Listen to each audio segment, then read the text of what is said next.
Good morning, Victory Heights. Happy Tuesday to you all. My first assembly of the year. How exciting. I hope you're having a wonderful first week with boot camp. I visited a few year groups this week and I saw classes looking at the Austin's butterfly. I saw some of you looking at the Ellie animals. And to be fair, I was totally blown away by the efforts and the quality of the work we're seeing so far. So well done to you. Now remember, if you have any wonderful work you'd like to share with Mr. Rob, Mr. Rothwell, or myself, please come and see us. We've got some stickers we'd like to hand out for your efforts. So yeah, when you have an opportunity and your teacher allows you, please come and share the wonderful work with us. Now, please ask that you stand for the national anthem of the UAE.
So this week, I've been speaking with a few of you. I caught up with year 5, year 4, year 3, and a couple of the teachers.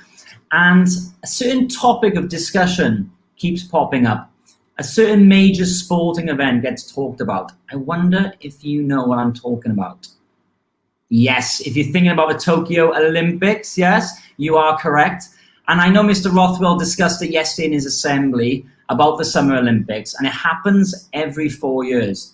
And this year, it was quite a special one, the Tokyo Olympics, and it was following on from a tough couple of years with obviously the COVID situation. So it was quite a special event. Now, athletes, I don't know if you know this, but athletes from all over the world travel and visit the Olympics, and they compete at the highest level. We most likely call it the elite level. And whilst I was watching the Olympics, I couldn't help to focus on more the emotions of the athletes. The roller coaster ride, I suppose, of the emotions they went through. Now, like 1 minute they were deep in thought, they were preparing, they were planning for the event. The next minute they were overcoming challenges, whether they weren't winning the race, whether they were injured, they were pushing their limits, and ultimately not giving up when pressure was against them. And it got me thinking, we're a school of many talents. Some pupils, you excel in subjects such as science, maths, English, art, music. Some pupils and people are incredibly talented dancers like myself. Some are gifted horse riders, musicians, and it goes on. We're a school full of talent, and that's what we've always been known for. But certain questions kept running through my head when I was watching some of the events, especially the swimming events. What does sport teach us in life? How do we grow in character with these hobbies? And when I talk about character, I talk about ourselves, not how tall we are. What kind of Ellie powers do we display when we're participating in these hobbies? For example, if Mr. Matt is playing rugby, what kind of Ellie powers? I know he always thinks about us. What kind of Ellie powers does he have to consider when he's playing a match, a rugby match, for example? And I want you to think about these questions as I go through the assembly today. Like my board behind me, the Ellie animals. So I want to share a particular story of an athlete, which I think and I believe is incredibly talented. And has shown, like the Ellie tortoise, that he can overcome adversity.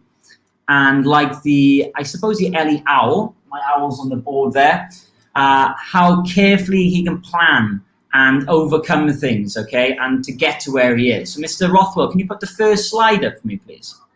So before I tell you the actual athlete, I want you to guess the sport. So a little challenge for you. Can you guess the Olympic sport that this person is known for? So a couple of tips here.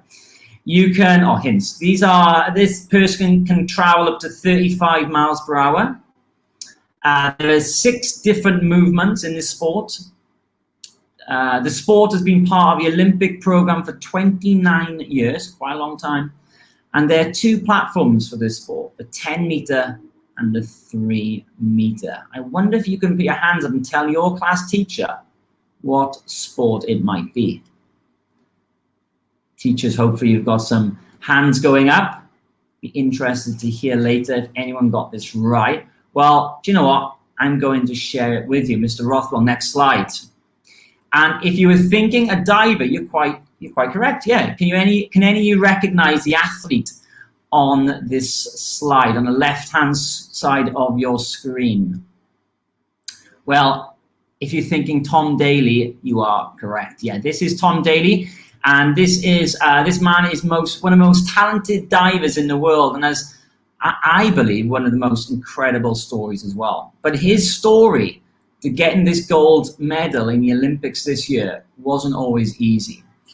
At the age of 11, Tom Daley was the youngest diver in Britain and qualified for the Commonwealth Games. And as for you who don't know what the Commonwealth Games are, they're very high. Most likely just the level just below the Olympics, and they will feed into the Olympics when you get to that level. And he had a dream of being the best diver in the world. And even though he was the youngest diver competing at the highest level and attended school on a daily basis, he was prepared to do all he could to achieve greatness.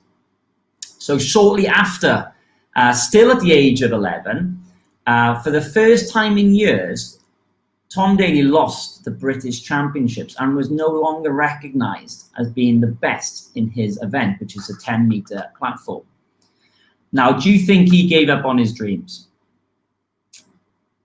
No, he didn't. But what type of LE power do you think he needed to use now? What kind of LE powers would he need to pull on to be able to overcome these difficult situations?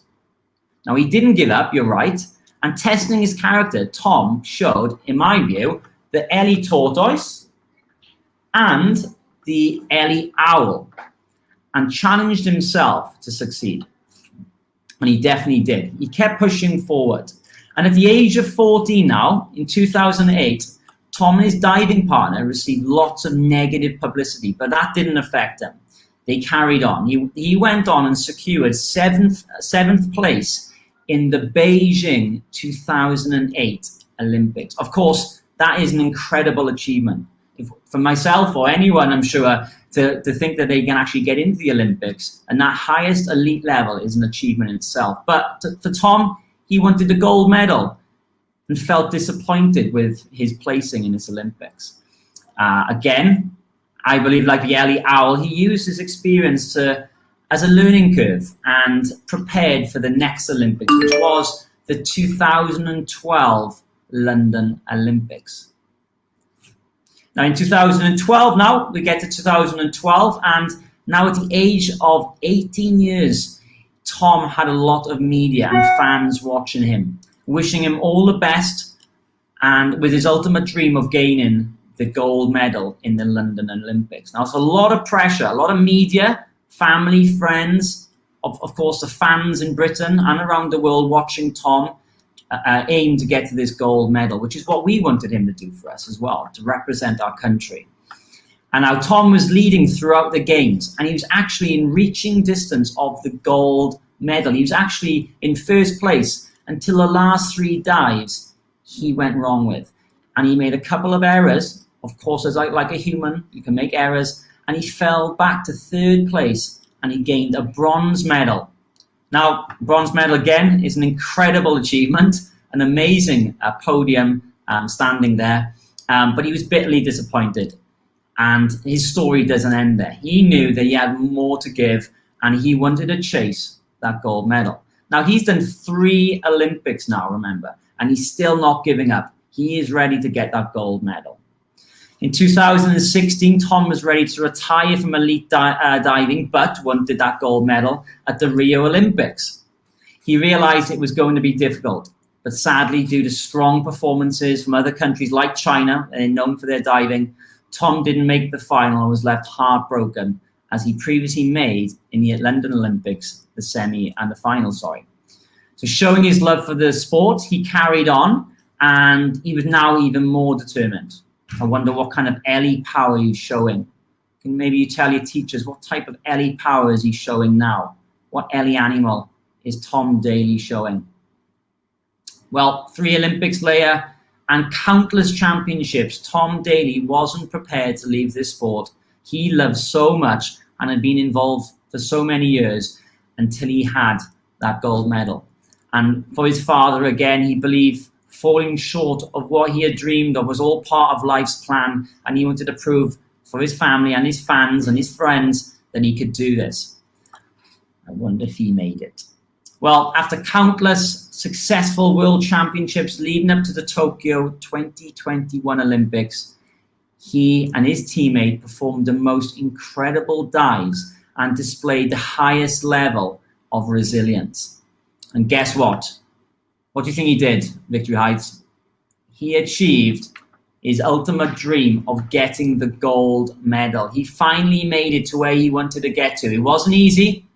He overcome lots of challenges, and like all the early animals we've displayed on the screen, if not more, if you could find that link, he was now a gold Olympian. What an achievement. So 13 years on, 4 Olympics, and he got to where he wanted to get to. What a story. I want you to think about the story of Tom Daley and what he's been able to achieve. And I want you to think about your own targets. I want you to think about the LE animals, the range of LE animals and powers that you can pull on to get to the finish line, like Tom Daley. And if you have these weaker powers, maybe the LE tortoise, maybe it's the LE bee. If any of these LE animals are maybe your weaker powers, maybe you can try to strengthen them to help you get and reach your targets you're trying to strive for.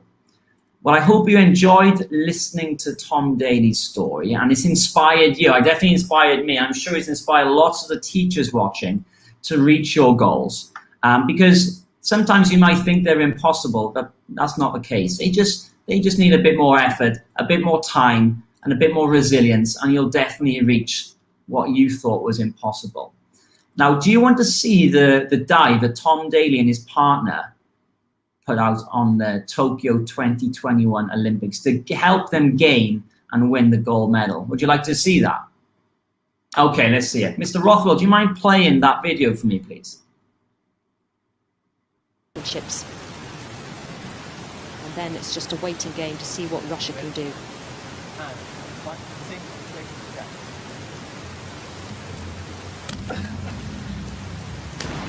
Oh, yes, good enough. Good enough. Well done, well done. I held my breath there. Tom, Matty Lee's front 4.5 was bang on the money. Tom just struggling to hold on to his tuck shape there. Plays a beautiful waiting game. Doesn't quite keep the splash down in his usual fashion. Wow, what a dive. And again, it was a series of dives to that actual performance, but that was the final dive that secured them the gold medal. So I want you to go away this week, and when you're doing boot camp, I want you to think about Tom Daley's story, think about the adversity, the challenges he had to overcome, and I want you to try and reach for those goals. So have a great week, everyone, and show your teachers how brilliant you are. And as I said, come and see Mr. Rob, myself, and Mr. Rothwell, and we'll give out some stickers for all your hard work. Thank you, everyone. Have a wonderful rest of your week. Mr. Rothwell, can we play our anthem of the year, please?